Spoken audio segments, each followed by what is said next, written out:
നമുക്ക് കോട്ട മെറ്റീരിയലിൽ വന്നിരിക്കുന്ന ചുരിദാർ സെറ്റ്സിൻ്റെ കളക്ഷനാണ് കാണിക്കുന്നത്. കോട്ട ഡോറിയ മെറ്റീരിയലിൽ കോട്ടയാണ്. അപ്പോൾ നമുക്ക് സ്റ്റാർച്ച് ചെയ്തൊക്കെ ഉപയോഗിക്കേണ്ട മെറ്റീരിയലാണ് കേട്ടോ. നമുക്ക് എത്ര സ്റ്റാർച്ച് വേണോ അതേപോലെ സ്റ്റാർച്ച് ചെയ്ത് ഉപയോഗിച്ചാൽ മതി. കോട്ട ഡോറിയയിൽ തന്നെ വരുന്ന ദുപ്പട്ട, നല്ല പ്യുവർ കോട്ടണിൽ തന്നെ വരുന്ന ബോട്ടം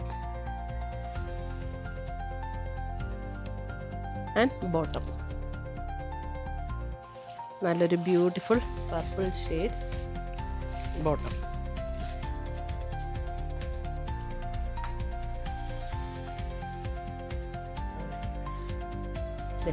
ഇതാണ് അതിൻ്റെ ദുപ്പട്ട വരുന്നത്. എല്ലാത്തിനും ഇതിനൊക്കെ ബോട്ടം ലൈനിങ്ങും അറ്റാച്ച്ഡ് ആണ്. 2180. സമ്മറിന് നല്ലതാണ്, നല്ല കംഫർട്ടബിളായിട്ട് നമുക്ക് ഉപയോഗിക്കാൻ പറ്റുന്ന പ്രിൻ്റഡ് ആയിട്ട് വരുന്ന ബോട്ടം. ഇതൊരു നല്ലൊരു ബ്ലൂ ഷെയ്ഡ്.